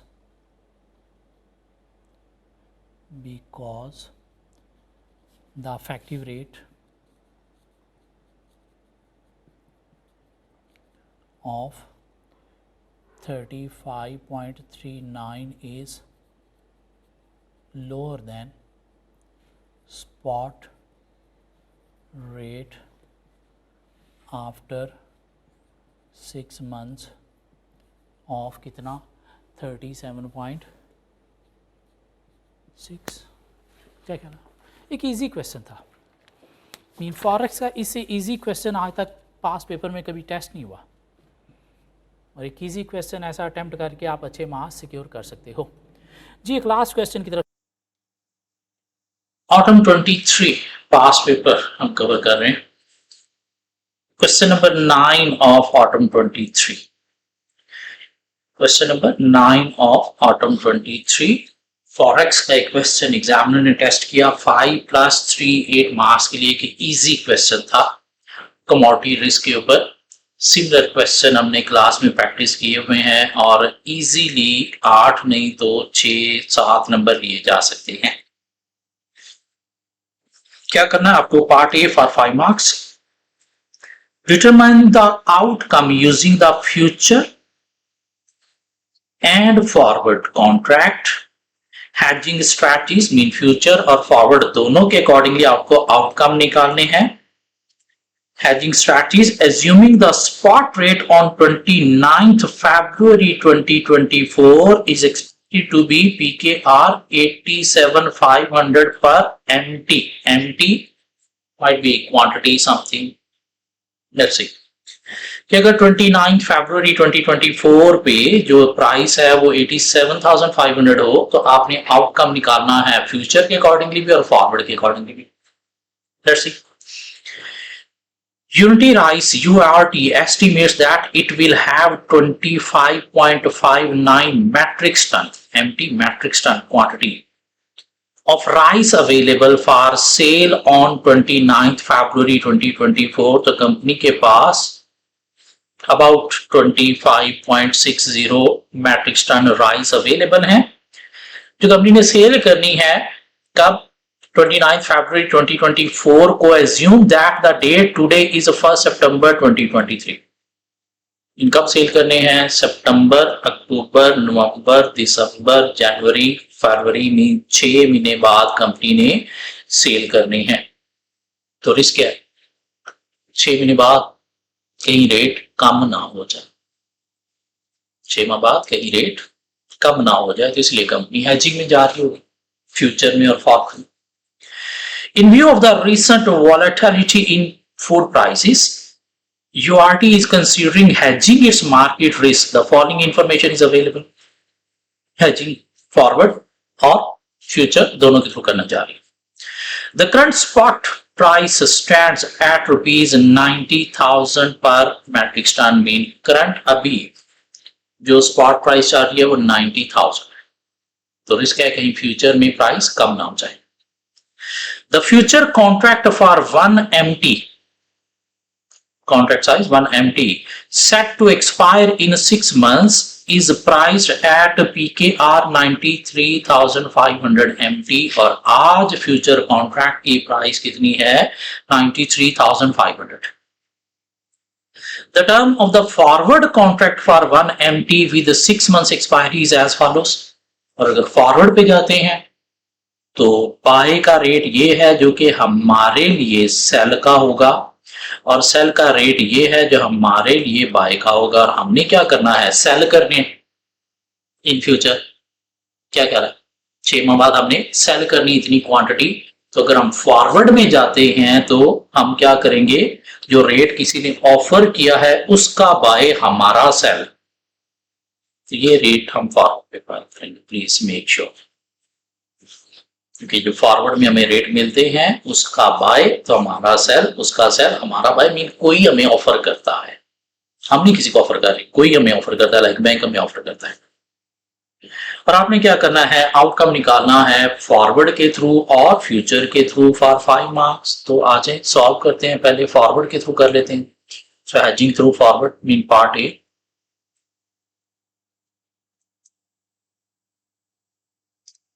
hedging through forward. जी कितने टन है हमारे पास 25.59 टन और रेट फॉरवर्ड का क्या है सेल करनी है. अपनी सेल करनी है तो हमें जो ऑफर हुआ है किसी की तरफ से कि वो हमसे बाय करेगा इतने में मीन हम सेल करेंगे इतने में.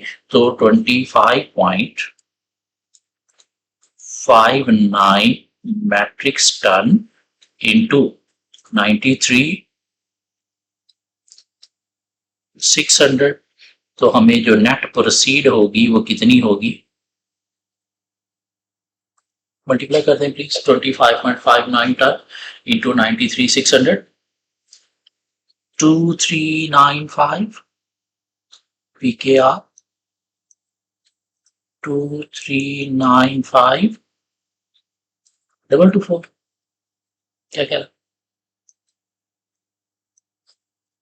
चलिए जी फॉरवर्ड हो गया. अब चलते हैं फ्यूचर की तरफ. Hedging through future.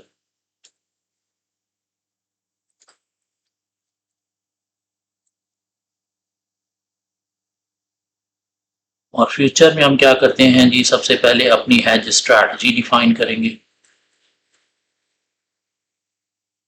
Hedge strategy हमारी क्या होगी सेल करने हैं तो हम क्या करेंगे sell now buy later. Hedge date हमें पता है क्या कह रहा है ट्रांजैक्शन डेट भी हमें पता है. उसके बाद हम क्या करते हैं जी number of contracts. Choice of contract की तरफ जाने की जरूरत ही नहीं है क्योंकि एक ही कॉन्ट्रैक्ट अवेलेबल है. और नंबर ऑफ कॉन्ट्रैक्ट कितना है जी 25.59 जो कि अप्रॉक्सीमेटली जो है वो किसके इक्वल हो जाएगा 26 कॉन्ट्रैक्ट के. क्या कह रहा और प्राइस एक ही अवेलेबल है और वो कितनी है 93,500. क्या कह रहा दिस मीन आज हम सेल करेंगे और फ्यूचर में बाय करेंगे. तो हम चले जाते हैं जी किस तरफ गेन और लॉस ऑन फ्यूचर कैलकुलेट करने के लिए.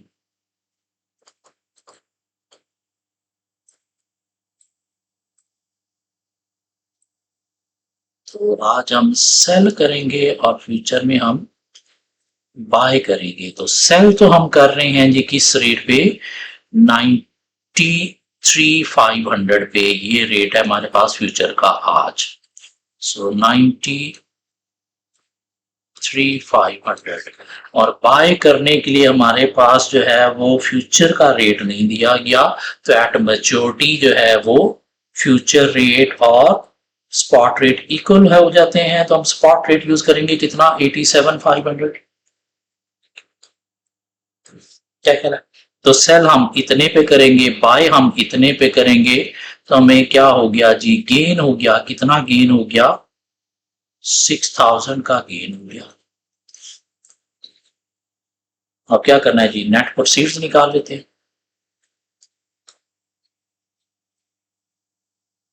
क्या कह रहा है 6,000 का गेन हो गया। कितने कॉन्ट्रैक्ट है हमारे पास?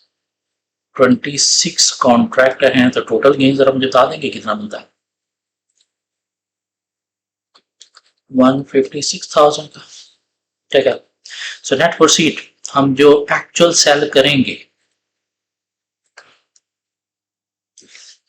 एक्चुअल हम सेल करेंगे वो कितने पे सेल करेंगे जी? वो हम सेल करेंगे 87,500 पे 25.59 और 69, 25.59।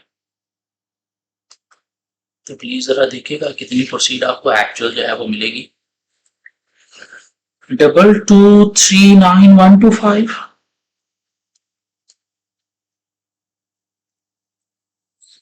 और साथ आपको क्या हुआ है? गेन भी हुआ है, और गेन कितना हुआ है? 156,000 का। तो आपके पास जो नेट प्रोसीड्स आ जाएंगी थ्रू फ्यूचर, वो आपको मिल जाएंगी जी कितनी? 2395,125।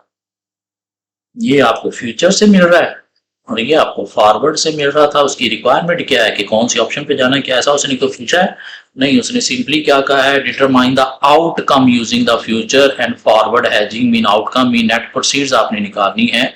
तो नेट प्रोसीड्स जो है वो फॉरवर्ड के थ्रू आपको ये मिल रही है, और फ्यूचर के थ्रू आपको ये मिल रही है। कोई कंपैरिजन करने की अगर जरूरत होती तो हम किस पे जाते? ऑब्वियसली फॉरवर्ड पे जाते, क्यों? थोड़ी सी ज्यादा क्या गलत? Simple question, easy question. Part B है क्वेश्चन का। Suggest the optimal strategy for URT. Mean आपने यूआरटी के लिए एक ऑप्टिमल स्ट्रैटेजी बतानी है। ऑप्टिमल मीन बेस्ट स्ट्रैटेजी बतानी है जिसमें बेनिफिट ज्यादा से ज्यादा हो, along with appropriate justification के साथ, in the event that the spot price is forecasted to rise to 102,000। अगर ये एक्सपेक्टेशन हो कि स्पॉट प्राइस 87,500 की बजाय इतनी होगी पर metric ton with in the next 6 months, mean आपने ऑप्टिमल स्ट्रैटेजी बतानी है कि कंपनी हेजिंग में जाए या ना जाए। What would be the reason that might prevent the execution of the optimal strategy? और ऑप्टिमल स्ट्रैटेजी कंपनी अडॉप्ट करेगी नहीं करेगी, इसके पीछे रीजन क्या हो सकती है? ऑब्वियसली अगर तो भाई फ्यूचर में एक्सपेक्टेशन है कि आज जो है वो प्राइस चल रही है कितनी? फॉरवर्ड की 93,500, फ्यूचर की भी इतनी चल रही है 93,600, 93,500। अगर फ्यूचर में आपको 102 मिलने का चांस है तो कंपनी हेजिंग में नहीं जाएगी। कंपनी क्या करेगी? स्पॉट पे सेल करेगी। क्या करा? Company will not move towards hedging, company will sell at spot if there is expectation of selling at 102,000 पर मैट्रिक टन। हाँ, इसमें क्या रीजंस हो सकती हैं, क्या फैक्टर्स हो सकते हैं, अब उसमें देखना पड़ेगा कि एक्सपेक्टेशन जो है वो कितनी एक्यूरेट है। क्यों? फ्यूचर एक्सपेक्टेड प्राइस है 102 की, तो कितनी एक्यूरेट है, पास्ट हिस्ट्री क्या है, कहां से आपको डेटा मिला है, तो ये फैक्टर कंसीडर करना पड़ेगा। और फिर देखना पड़ेगा कि अगर तो कंपनी रिस्क एवर्स है, रिस्क एवर्स मीन डरी हुई है, डरपोक है, तो फिर कंपनी हैचिंग की तरफ जाएगी रादर देन के स्पॉट की तरफ जाए। तो कंपनी का रिस्क अवर्स भी देखना पड़ेगा, मीन रिस्क एपेटाइट कंपनी का देखना पड़ेगा। रिस्क एपेटाइट कितना है उसके अकॉर्डिंगली कंपनी डिसाइड करेगी कि इधर हेजिंग में जाए या फिर ना जाए। हाँ, कंपनी अगर हेजिंग में जाती है तो उससे फ्यूचर की अनसर्टेनिटी का जो प्राइसेस का रिस्क है वो कवर हो जाएगा। तो ये 3 फैक्टर्स लिखने हैं 8 नंबर। एक इजी क्वेश्चन था, मुश्किल नहीं था।